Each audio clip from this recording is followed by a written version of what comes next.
Welcome back, Amai moms. Are any of you going through the trenches right now? That would mean that you have small kids, you are probably going through sleepless nights, you're probably dealing with a lot of tantrums, you are probably trying to help kids do things because they're not quite old enough to do them on their own.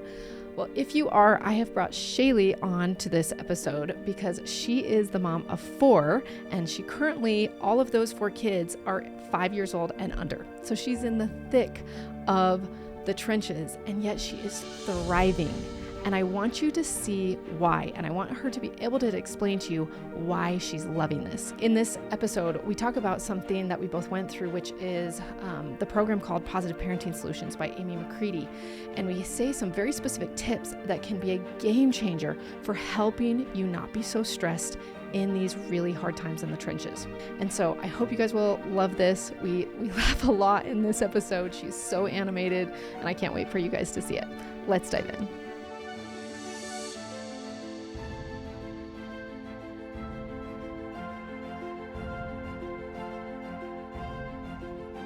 This is Shaylee, and tell us about how many kids you have, what ages they are.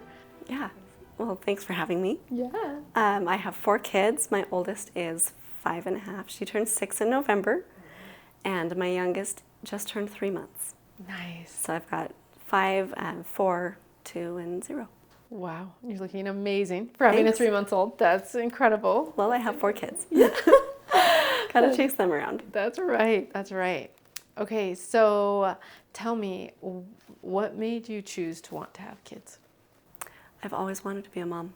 I've always wanted it. My mom said one day in kindergarten, I came home and I had this paper and it said, "What do you want to be when you grow up?" And I had all caps, "A mom!" with an exclamation point on it. And it's always been that way. That is I've always wanted to be a mom. What do you think that influence came from? Loving how my mom was with me and having just the connection with her all the time. She didn't work, at least not after I was born. She didn't work, and so I was always with her.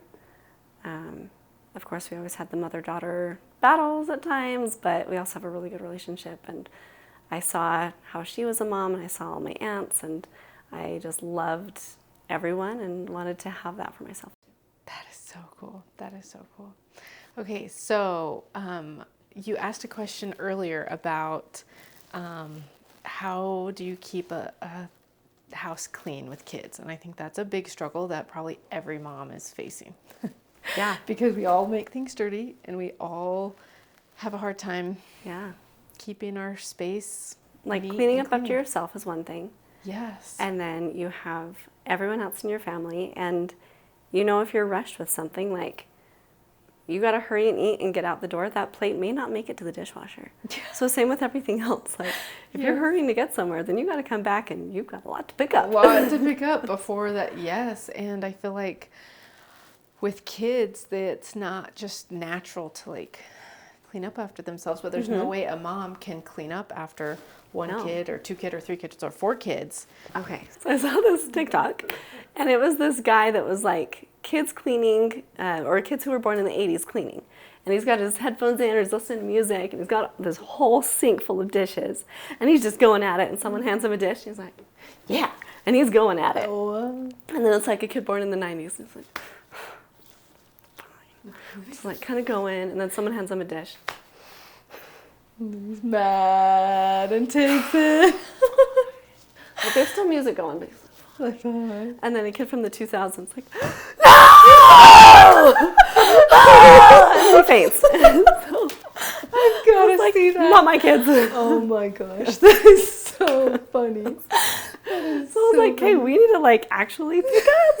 And if I've got to pick up stuff, they've got to pick up stuff. Yeah. And I remember when I first moved out that there were so many people in this huge, really nice apartment complex who kept failing their cleaning tests. Oh. We're like, what's wrong with you? Can't you just clean up? And I was like, what's wrong with these people? And my roommate was like, they all had maids. Oh. They never cleaned. They weren't taught how to clean. Yeah, they never cleaned. Like, not my kids. Oh, not my kids. No. I will teach them They how will to clean. And I think that's so hard as a mom because the majority of the time we can do it faster. That's the pitfall that I really get into, where it's like, I can do it better. I can do it faster. I can do it better and faster. And so I tend to do that. But when I choose to like, I'm going to invest, this is a learned skill that they will have to learn that will then help me and help the rest of the family, the rest of their existence. Yeah. And when I've thought of it like that and not just efficiency, and where I'm like, okay, I'm going to invest, and guess what? It's not going to be perfect, and it's not going to be this amazingly fast done, but we're going to work on it for this time, and then they're going to really nail it. And I finally have gotten it to where my kids, we had kind of a schedule where they would learn a certain skill, and then they would pass it off to us that have to do it well, and then pass it off 3 times. Okay. Because there's so many times where we teach kids, or we say, hey, go clean up your room, and kids have no idea what that means. Yeah. It's like, we know in our head, okay, you need to make sure the floor, everything's off the floor, the bed is made, things are put back in its place, your clothes are put away nicely, things are dusted, but for kids it's like, so can I just get away with shoving it under my bed? And to them, even though kids, some parents would be like, well, I can't believe you think that. It's like, actually, it makes quite a bit of sense if you're not taught like how to clean a room.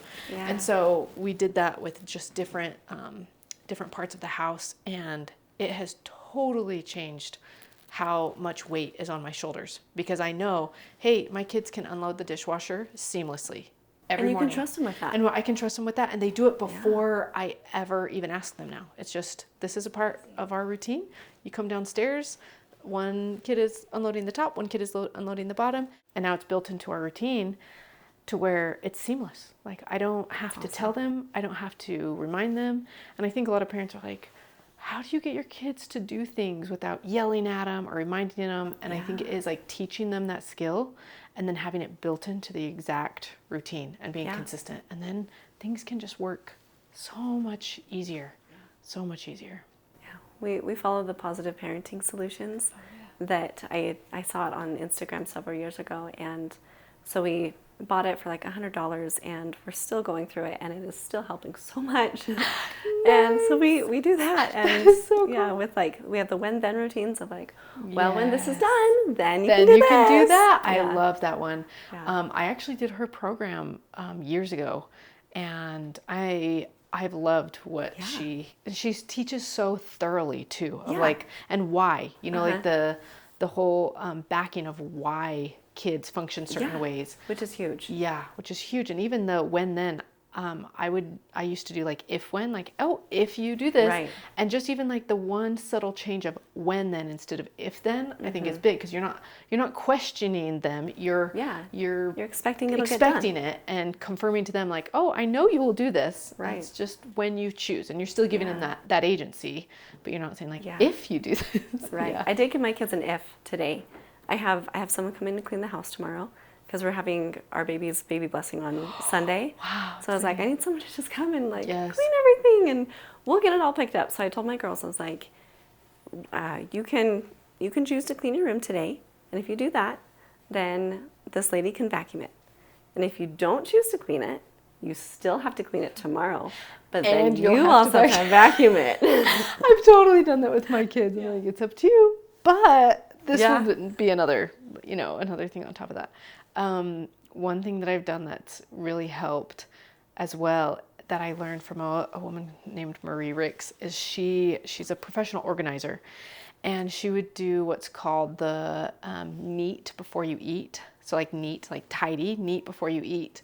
And it's all based on a natural consequence of we work so we can eat food. And so if you can clean up and neat your station, whatever station that is, before you eat, that has been so helpful, because there's times where it's like I'm making dinner, like I'm making dinner, and my house seems like a disaster, and my kitchen is becoming more of a disaster as I'm like cooking. And then I'll be like, okay, everybody, neat before you eat.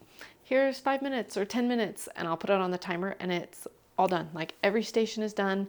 They come down, one of them is setting the table, and then it's like, oh, like our house is picked up, our dinner's on the table, and it doesn't feel like this like weight where it's just like, oh, my house is getting dirtier and dirtier and dirtier, And I think it's important for kids to know you're a part of this family, and you're making it messy just like everybody else is, so you have a part in helping clean it up too. Yeah. And I think that's not expected as much of kids nowadays, where I think there's a lot of parents who think that they just have to kind of follow behind their kid and be cleaning up, where Which, it's like, I mean, we kind of do that anyway.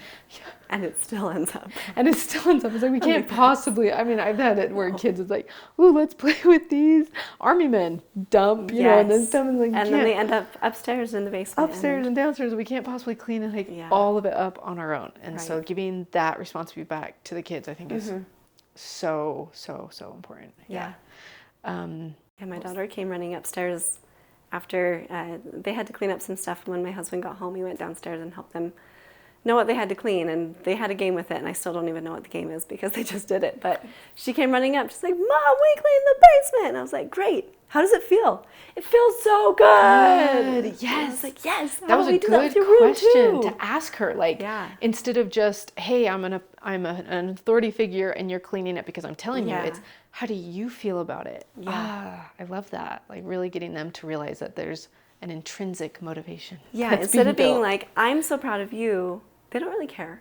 Yeah. Like, you don't want them to be like, but how will my mom think about this? Like, you want them to say, how do I feel about this? And what am I going to do when I'm on my own? Yes. So smart.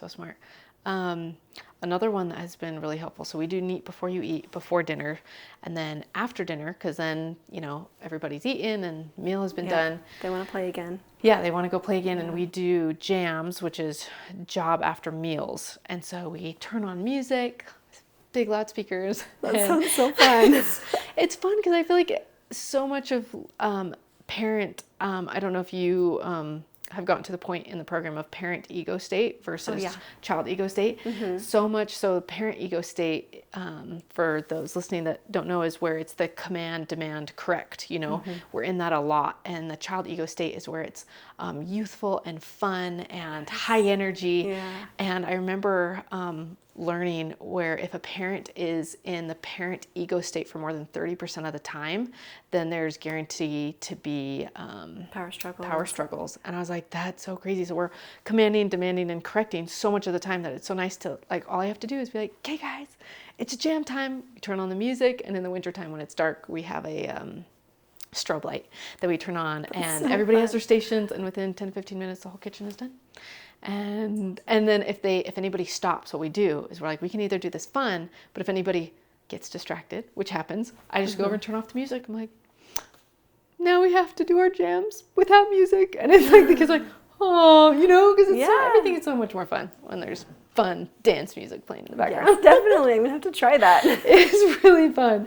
And it's something that the kids like, it just lightens the energy, you know? And the kids are wanting to, like, they eat, they want to go do something fun. And so it's fun to just, like, have that energy instead of, hey, you guys have to stay here and do your dishes or whatever. It's just, it's fun. It probably helps them, too, to not be, like, food coma state where they're, like, they eat and then they just feel so tired. Yeah. Because they've been up and, like, pumped up to do things. And they're doing, they'll probably do, like, their nighttime routine so fast after that. Yeah. I mean, they do. Our nighttime routine, the best thing we did with that is we'd say, okay, whoever wants help getting ready for bed needs to beat daddy up the stairs.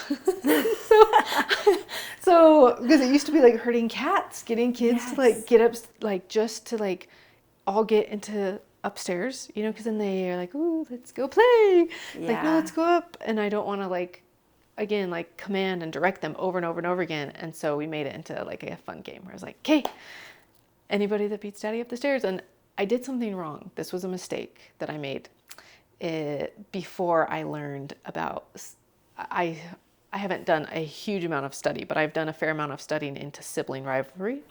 And something that I definitely feel like I did wrong was pinning the kids together, where I'd be like, ooh, beat each other up the stairs. And that definitely caused more conflict than not. And so now, because I have one child in particular that is very competitive, and if I pin them against each other, it just turns into this like deep sibling rivalry. So it's like, okay, you guys are on a team. Yes. You can beat daddy up the stairs because he's not going to care. Idea. Instead of being like whether first one up the stairs, but beat dad. Yeah, beat dad up the stairs, and dad doesn't care whether he gets beat or not. So it's okay. And then everybody makes it up the stairs, and then we have it where if everybody can get ready for bed by a decent time, you know, then we'll read books. And then those who don't get ready for bed in time don't they end up getting ready for bed while everybody else gets a book read to them. So it incentivizes everybody to like, okay, because I feel like bedtime can be one of the hardest times of the day. Yes, that and everybody's tired. Everybody's ready to just Yeah. relax and be done for the night, and the kids that dilly-dally and drag on, it's like, okay. And they want their books. Yeah, they do. And and not having that, and when that's built into the routine, and then not getting that, it's like they're incentivized by something good. And it's the when then. I love the when then, because it's like, hey, when you finish your bedtime routine, then you can come read a book. And we've had to start books or some kids have missed entire books, but they don't do that very often, because it's like, I don't want to be left behind. So, and we're pretty consistent on like eating dinner like at about 5:30, and then like, because my kids go to bed, they go to bed pretty early, which do they wake up early too? They like so 6, I have 7? Have you heard the green light, oh yeah, we have a light. I can survive without it. So what do you use? It's called, so we use the Echo Glow. Okay. We use that because then I can control like when it comes on, and if they were up really late, I'll turn it off, or I'll make it so that routine doesn't go on, so that it'll just kind of go off, and then they can sleep. Because when it turns on, it also brightens to help them wake up, which is great for when school's going or when you need to go somewhere. But if it's a Saturday and you're like, they were up until 10 and I don't want them to get up yet, so I'll just turn it off. Oh, that's so smart. So and then they'll just sleep and wake up whenever they wake up, and then they'll come out. That's awesome. So how does it work? You say it has like a red light for when it says, so like, do not wake up. It's just a light, simply a light. And I have a little routine on the Alexa app set that it comes on around like 7, and it's just all the different colors and whatever, like rainbow colors are going on with it. And then at like 8:15, it turns red. And then at 8:30, their lamp will turn off. And it's like, okay, that's lights out. Like once that's off, it's off. And we're going to bed. Nice. Even though for the summer, I don't think we've done that once. But summers can just change all of crazy. Yes. And so then it's just their little red light in their room. And then at 7, it turns blue. And so they're okay to come out. So like sky's blue. It's blue. It means you can come out. Yep. How did you teach them to stay in the room until it goes blue? We also have a lock on the door. Nice. And we said to them, if you get out of your bed, then I have to lock the door. Yeah. And then we'd walk out and lock the door, because if they stayed in their bed, they never knew. They never knew that we locked the door. But if they get out of their bed and they open it, they're like, oh, it's because I got out of my bed. Oh, smart. So then they go back to their bed. Either way, it's like they didn't. If they check on it. Oh, that's funny. That is so funny. Except for my boy, he'll go and turn off his light. He's in a different room. So he goes and turns off the color light and turns on his lamp because he wants a light on. And so then I just go on my app and I turn it back on. That's so nice. And it's just right there, like, nope, we're turning this. This is going to be red. And then I lock his door. That's so cute. Yep, we're in the same boat there. I love it. I know. I love that program. It's so good. I'm only like halfway through it, but still so good. That one is really good. At the end, she gets to the family councils. Yes. And I'm looking forward to that. We've always had family councils in like one form or another. Some have been like really, really short, some have been long. But one thing about hers that her ideas of a family council that we have kept every Sunday is she does where every person that's present. So we do it with our kids and obviously us, but if we have a guest over or a grandparent over or something, like we invite them to be involved too. And so we do a compliment or an appreciation of that person. And at first it was really slow because kids were like, do you do it of everyone or just the guests? Everyone. And it actually goes by faster than you think. And like we've done this for a while now, where like our little, even like before they could like really think of something, they would just say the same thing about each person. And when they were little, I was like, it's fine. And then when they're older, it's like, you got to think of something unique and creative. And that has really helped as far as like sibling rivalry. We had some deep seated sibling rivalry between two of my kids. And I feel like that was one of the best things that happened to like change sibling rivalry, was just them saying something like an appreciation or a compliment about their sibling. I was like, who knew? It could be it gets them thinking about things simple. Like, oh, I'm going to say this tonight. So they're probably thinking about that throughout the day too. And throughout the week. So we don't do it every night. It's just every Sunday. Oh, yeah, we do it every Sunday. And even with parents saying what they've noticed about each kid through the week, I think is also a big deal, because it's like, oh, they notice that I'm trying this, that I'm working hard on this, And so I feel like that's been a really good, something really, really beneficial. Yeah. But anyway, okay, I have so many different questions that I could go to. So what vein do you want to? Ooh, have you seen the Barbie movie? No, I haven't. It's hilarious. I laughed through the whole thing. It also is like kind of very much like, I don't know, dogging on men and the whole like patriarchy thing that's going around now, which is really silly. I think that part just bothered me so bad. But at the same time, like, the Ken Barbies were just so funny that it was worth watching for me. But there was this part in it that it's this huge monologue. Can I read part of it? Yeah. Okay. Yeah. It took me a really long time to find this. And, I mean, this whole movie is about these women trying to feel like they're worth something. Interesting. And then... is it the protagonist of the movie? Mm-hmm. She's the one who's not a Barbie. She's like a real person. But she's the one who says, "It is literally impossible to be a woman. You are so beautiful and so smart, and it kills me that you don't think you're good enough. Like, why we have to always be extraordinary, but somehow we're always doing it wrong. You have to be thin, but not too thin. And you can never say that you want to be thin. You have to say you want to be healthy, but also you have to be thin. You have to have money, but you can't ask for money because that's crass. You have to be a boss, but you can't be mean. You have to lead, but you can't squash other people's ideas. You're supposed to love being a mother, but don't talk about your kids all the darn time." Swears. "You have to be a career woman, but also always be looking out for other people. You have to answer for men's bad behavior, which is insane, but if you point that out, you're accused of complaining. You're supposed to stay pretty for men, but not so pretty that you tempt them too much or that you threaten other women because you're supposed to be part of the sisterhood. But always stand out and always be grateful, but never forget that the system is rigged. So find a way to acknowledge that, but also always be grateful. You have to never get old, never be rude, never show off, never be selfish, never fall down, never fail, never show fear, never get out of line. It's too hard. It's too contradictory, and nobody gives you a medal or says thank you. And it turns out, in fact, that not only are you doing everything wrong, but also everything's your fault. I'm just so tired of watching myself and every single other woman tie herself into knots so that people will like us. And if all that is also true for a doll," because she's talking to the Barbies, and they're all Barbies. They're not actual people, they're just Barbies. Okay. It's funny. Anyway, "if all that is also true for a doll just representing women, then I don't even know."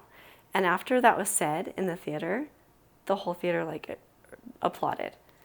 And I was like, wow, that was really powerful. But I don't feel that way. Like, I don't feel like that. And I've never felt that pressure from guys. I've never felt like I have to be thin enough but not too thin. But I have felt the pressure from other women. Interesting. And so it felt like the movie was trying to pin this on guys. And I was like, I've never felt that from guys. Like, I've always been really good friends with guys. Like, my guy friends in high school, I was so close with them. And even when groups are talking, like, I'll go and join the girl groups because I need my girl time sometimes. Yeah. But mainly I'm with the girl groups because I have to be. Like, I would rather spend the time with the guy groups because they don't care. Yes. They don't care. And they really don't. That's the thing. It's like this whole patriarchy thing, it's just ridiculous. Like, I've never felt like that. Right. And so it was like, that was powerful. And I don't feel that way. Interesting. And how many other people that applauded that was like, that's exactly how I feel. And even the protagonist who had said that, she was like, this is such a powerful thing, and I don't know any women in my life who don't feel this way. I was like, that's sad. Whoa. Like, I can see women feeling like that, but, like, you don't have to. Right. Like, you're worth so much more. Wow. And it also makes me think of, this has happened with all of my babies, but when they're little infants, all they need is you. It's like they're sad and you hold them and they look up at you. And it's like you can hear them saying, all I need is you. Yeah. This is all I need. This right here is just perfect. This is all I need. All I need is you. And how do we get out of that? Yes. It's like all you needed was that, and don't you know that that's enough for you? Yes. That like your mom loves you, your mom takes care of you, and do you need anything more than that? Like, why do you need the acceptance of who says what you should accept? Right. Like, why are you thinking you should need that? And expecting to be a mom, but like being told you should be a working woman or whatever it is. Like, know that you are worth something yourself, and you don't have to listen to that. Yes, and deep value. Not just like, oh, like you're enough as it is. It's like, no, the value just as a woman, just as who she is so deep. And I think the sad thing is what we're seeing in our society is it used to be without social media. It used to be, okay, I have to look good to this peer group. And now that peer group has just metastasized because now these women are trying to, show their best fake self to the whole world now, and they feel like they're being judged by the whole world. So I think that effect of what she's saying has just like compounded over time. And no wonder why I feel like there's so many women that I know personally that really are struggling emotionally because they don't feel that value, that intrinsic value, which I think is so important to be able to feel. When you were saying it's that it's not from the men and from the women, I've had multiple conversations with this about my husband, and he was the one that pointed it out to me first, where he's like, who cares if a girl plucks her eyebrows? But guys don't. But who does? Another woman, because she's going to notice. But guess what? A guy's not going to notice. And I'm like, oh, you're right. Is all of this? And in reality, when we dress up, when we go out, is it really to like impress men, or is it because we don't want to look bad in front of other women? I think it really is.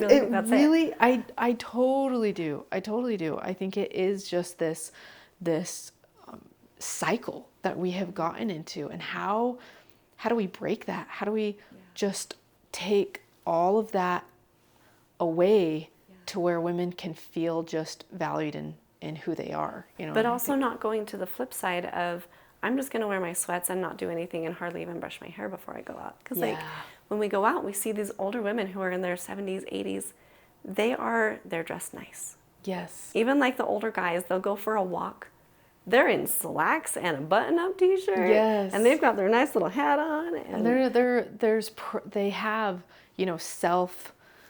what would you call it? Yeah, they're not doing it for other people. They're doing it because they want to feel good and look good. And Yeah, it's not a look at me. It's just that type of refinement. Almost. Or like even being clean. Yeah, just having a clean look to you. Yes, I totally agree. It's interesting to see where women do derive that value, because if you're in that movie theater and all these women are clapping, saying like, "That's how I feel," it's like, well, that woman just listed off how many different things that she needs to do but not do, or do this way but not quite this way. So it's like, out of all of those, which one are women gravitating to? I feel like the most. I think a big one is image. I think the world at large has said, if you don't look like this, then you're not valued.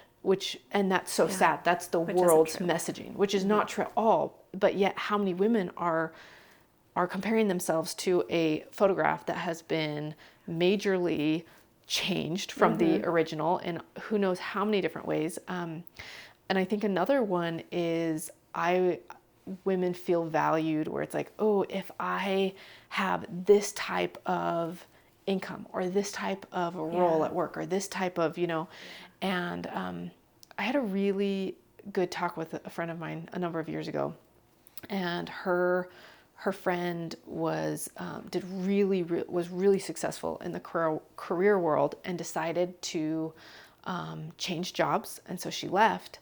And her friend was so distraught that she put in so much effort into this company, and she left, and 2 days later they had a replacement, and the next person was fulfilling her job, and she was virtually not missed. And it's like, that's so interesting. And she made a good comment of maybe our value comes with, she said it so beautifully. She said, maybe we should see how valuable we are for when we leave that role, what impact do we have? And so I think of that, like in the workforce, it's like, okay, you can leave and guess what? Someone else is going to fill that spot. As a mother, you leave that role. If you left, your child's life altogether, it's like that impact is huge. You can tell the value right there, just in just juxtaposing those two situations of like how much value there is in motherhood. But anyway, that was really beautiful. I was like, that's so true. Like, we can give so much to a career, and guess what? Do people really care? No. They pick up, they pay somebody else on the payroll. But with a child, you are investing in an eternal soul. And everything you put into that is worth it and will be the compound of your effects on that person will be exponential, Yeah, like the role of a parent in your life is so big. And if you think of, I don't know, growing up, if my mom liked something that I did or told someone something that I did, it's like, wow, like you feel so special. And I've noticed so many moms lately, like at church a few weeks ago, someone mentioned that this lady had these cute little boys and she's like, I'm sorry, they're just so loud. And the lady was like, no, you're not sorry. No, they're precious. They're darling little kids. And like we do that all the time. Where someone compliments and it's an immediate like we shut it down. Or if someone says like, thank you for bringing your child over, they're such an angel, and then if you say, wow, I wish they were like that at home, or that not all the time, natural default. then the kid is like, my parent doesn't like my mom, my dad, who I love so much and who's supposed to think the world of me, doesn't think the world of me. Like, who else is going to think the world of me if my own parent doesn't? Oh, that is so heartbreaking and true. I saw this video on LinkedIn, I think, and it wasn't posted by anyone. It was, I don't even know what the thing is. It's like promoted for you and other people have liked this. And it was at the zoo. This mom had her little infant and there's an ape on the other side of the glass, just like, and then the ape runs off, or baby. Gorilla, I think it was a gorilla. And the gorilla's looking at the baby. Runs off. And then you see this video of this gorilla running back and holding this little like baby gorilla, runs back and holds it up for the mom and kisses it. Oh, that's and holds so it and kisses it again. It's like, but look at my baby. It's look like, at mine too. I have one too. Yeah, like, aren't they so special? And I was like, I need to do that. Like, look at my kid. Cute. Look at how amazing she is or he is. And isn't and this so awesome what they downplay did? And degrade and shove aside, and it's like, look, and maybe kids, maybe these women would have a better adult feeling of value if they had maybe parents growing up that said, I am so grateful for you, or like, thank you for doing that. And if someone complimenting them and say, you know what, you're right, I'm so grateful for my daughter. Like, and who's to say what would have happened? Like, I'm not going to downplay anyone's mom. I'm not going to say like, oh, your mom must have not done this with you. Oh, you're right. But as far as like me and my kids, now when someone says, you have a really cute family and you have really good kids, I'm like, I do. They're the best. Like, I have the best family and these kids are so wonderful. And they're such a blessing and I'm so grateful that I get to be their mom. And I'm just like trying to boast them to the world and help them, like, let them know that mom loves them. And I think when other people see that too, see your example of like, yes, and I love my family, it's like, wow, that's different than I'm tired, I'm upset, I'm overworked, and it's like, and I think a lot of people see maybe that and it's like, oh, why would I have kids? Instead of going, oh, there's so much more depth to that, to kids than that, than just the hard. Is there hard? Yeah. But then there's so much more reward. You reminded me of a time I was in the San Francisco airport. We were flying back from Maui and I had a kid on my chest and I had two kids like arm in arm and another kid, I think David had the other kid. And I just saw this really cute couple just like lock onto us and just like stare at us as we were leaving. And I get this response a lot, and I ended up, my sister had a good response back, and they was like, oh wow, you've got your hands full.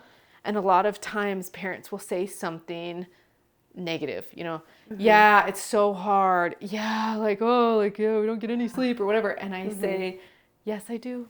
They're full of love. And it's like something where it's like, you've got your hands full. It's like, yep. Isn't it the best? Full of love. Yeah. Like, and I'm so grateful for them, And I Yes. think kids need to feel that of like, I do not regret you. I do not ever think that like my life would be so different without you. Like, I am so grateful that you're a part of my life. And kids need to hear that and see that and feel that, Yeah. Yeah. I even mention this to my kids sometimes, but even on days when they're like screaming at me the whole day and just yelling and so mad, and even if I'm getting mad, and I remember telling this to my daughter who had said, I wish I had a different mom. I was like, okay. I was like, you know what? Even though you've been screaming at me, you are my daughter and I love you so much. And even if you screamed at me the entire day, I still want you. Wow. I still want you. And those days that are so hard, I think of the days that I didn't have my kids. Because I've always wanted to be a mom. Always. And I dated a lot.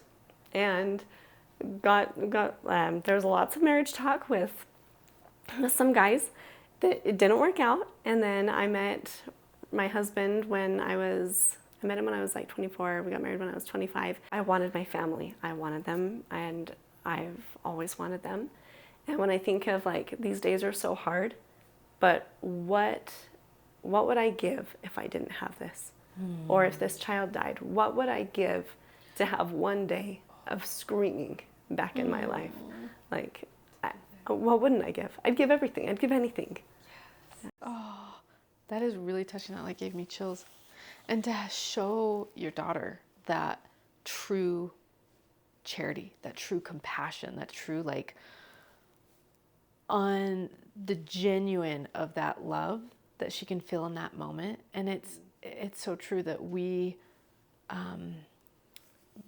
what scripture is that? It's, we love God because we know He first loved us. It's kind of that same where, most parents, and that's really mature that you were able in that moment of, something like kids explode and then like our hearts are increasing and then their emotions and our emotion for her to be able to be so mad and so upset, and the natural reaction is for you to be so mad and so upset back at her, and to break that cycle is really incredible, because the natural cycle is hurt people. And for you to be the catalyst of change is really impressive. And such a good example for your daughter to see that and say, you know what? I'm loved unconditionally by my mom. Yeah. Who cares? Yeah. I'm not perfect. That doesn't happen all the time. But it happened that time. And that's the thing, isn't that the beauty of it? Where it's like, motherhood grows and changes us into people that we never would have been otherwise. Oh, yeah. What other experience of waking up in the middle of the night because a kid is throwing up for the 7th time? Would we do that for any other person in life? Yeah. No. It changes a person because we show up to be unselfish, and that changes people. Yeah. And without kids, I don't like... Yeah, it's all love. Love does that. It does. Yeah. I was talking to my friend once and recently who she's pregnant with her second, and she's like, what don't we give of our bodies? Like, we're giving everything. You grow the child in you and you have the kid, and then you're just like so tired because you're giving everything to them. She's like, what don't we give, our toenails? And I was like, no, when I was pregnant, I couldn't reach my toenails. I gave my toenails too. That is so funny. You're like, oh no, actually I'm already using that too. That is so funny. Oh my gosh, it's true. And like, and I think there's a beauty in that, where it's, if you see that as you becoming someone different, then there's beauty in it. Like, I know even women that have such different views on stretch marks as you go through pregnancy. And there was this post I saw, and this woman was just incessantly, I don't know if that's the right word, complaining about how her body had been changed so much, and these stretch marks, and how it had just, almost ruined her body. And this other mom responded back, and it was beautiful, where she was like, these are my stars and stripes. These are what I've done so that I have created life. Like, what better way to remind myself that I created life, and this is what, like, Yeah. this is my reminder of someone who's living, you know? Yeah. I just thought it was like, wow, that's like how we can see, like, we're giving, and the world can push us into that category of like, why are you giving so much? Why, look, you're giving everything and you're not getting anything in return for kids because they don't thank you and they don't this and this and this and this. And we can get stuck in that mindset of like, you're right, why am I giving so much? Instead of switching that and saying, and I'm creating a human being. What else is more important? You're getting everything in return. Yeah. You're getting everything. I know. And sadly, I think the world at large is not seeing that value. That value is being lost because I think we are turning more inward instead of outward. It's totally becoming as a more society. selfish. Yeah. You know? Yeah. It's like, well, what's in it for me? yeah. Now, what's in it for me? What, like, why am I going to look like this? Like, why do you care? Yeah. Guess what? The rest of the world. You get this wonderful child. Like, women want a push present for, like, having a baby. Like, you got a baby. A push present? I've never heard of this. Yeah, I heard of it maybe like 6, 7, 10 years ago-ish. Yeah, what is it? A push, because like they had a baby. Deliver a you baby. deliver a baby, so you get a gift. Isn't that weird? Your child? Yeah, seriously. Like, do you that need more? Is the gift. What like, more do you need? That is so sad that it's kind of taken from like, here is the ultimate reward of a human life versus like, oh, here's some watch. Like, what do they give as push? I've never heard of that. That is so interesting. Good. Hopefully it's not a thing anymore. That is so interesting. That is so interesting. Oh, man. I mean, some women do go through some crazy hard labors. Yes. And I feel like we could do better, I feel like, preparing women for delivery. Yeah. I feel like that's not something that we do very well as a society. I was pregnant with my first and didn't know until my baby shower, or until I was like 7 months pregnant, that you bleed after having a baby. And you bleed for a long time. For like weeks. Yes. Oh, yeah. Yeah. So whenever people are pregnant, I'm like, or women are pregnant, I'm like, okay, so you know that you bleed after, right? Yeah. Like, you know what can happen. How many things do we not talk about and we don't know? Yeah. Like, I was just talking to my sister-in-law about this, and we were talking about some very in-depth things of what happens during pregnancy. And she's like, why don't we talk as women? Like, why are we not sharing these? And it's because it takes someone to be vulnerable. And I feel like that's another part, sadly, of our society, is that it's become so superficial that you're not getting women that are being willing to be genuinely vulnerable with each other and say, hey, this is what happened to me and this. And I'm so glad that my sister told me something that I was so grateful for before I delivered. And she's like, and after you deliver and you're going to be really tired because you're feeding the baby through the night. And if you just randomly combust into tears in the shower, it's okay. And I was like, that is so weird. Why would you randomly cry in the shower? And she's like, it's called sleep deprivation. And then I remember one time, I know, I was just like in the shower and I just started just like crying. I'm like, I don't even know why I'm crying, but I'm so tired. And it's just that I'm like, thank goodness someone told me, or else I would have been like, am I losing it? Like, why am I just crying? Like, there was no specific reason why I was crying. I was just crying. And I'm like, you know what? I'm glad I had a sister that cared enough to tell me, guess what? It's okay if you just randomly cry in the shower. Yeah. I remember after my first was born, the first 2 weeks I cried every day. Just at some point during the day, I bust out in tears. And after the 2 weeks, by the end of this one day, I was like, I didn't cry today. Yeah. But I mean, and I feel like all those emotions too, like some were like, oh, this is overwhelming. And some it's like, I remember just like looking at that newborn, and there is something sacred. I would truly say the word sacred of a newborn. Like within those like 24 to like 48 hours where it is like they are straight from heaven. Oh, yes. And there's that like purity about them. And I remember just looking at my daughter and just like swelling with tears and just like, oh, my goodness, like you are here and I'm your mom. Yeah. And you're like going to be mine forever. Like there's nothing that will change that relationship, you know? so. And after you have the baby, how you just bust up in tears and you're shaking and You you're mean just right crying. after delivery? Oh, yeah. Oh, my mother-in-law luckily told me that. She's like, yeah, after you deliver your baby, you'll shake. I'm like, what do you mean shake? Like seizure shake? And she's like, Kind of. no, but you kind of like, you're the amount of like adrenaline and cortisol. Yeah, your body's in shock. Yeah, and it's like, I remember. And it's okay. Yes, especially after my C-section. And I remember they're like, here's your baby. And I was like, ah, like you're like shaking. It's like, I wish I could hold her, but I can't. I know. But I'll look at her instead. And then your body calms down. And then Yeah, it's fine. you're fine. Oh, thank goodness. That people tell you this. Something that I just did for the first time. So I know I don't look this old, but I this summer just became a great aunt. Wow. Yeah, I know. Well, I mean, you're from a family of 8 kids, aren't you? Yeah, I'm the youngest baby. Okay. Yes. And so my niece just had a baby. So I'm officially a great aunt, which I'm very excited about. And we do baby showers all the time for people, right? And I think it's an amazing idea. And I think that moms need that. And the thing is, though, is that prepares a mother temporally, like physically, for all the things that they need, and the diapers and the wipes and the clothes and the car seat and the bassinet and everything. But I heard of an idea that I did with my niece. They live out of state. They live in Tennessee, and she flew in, and then we did a baby shower, and she got all of those things. And then we did what's called a mother's blessing, and this was so cool. I had heard about this from my friend, and I did research on it, where I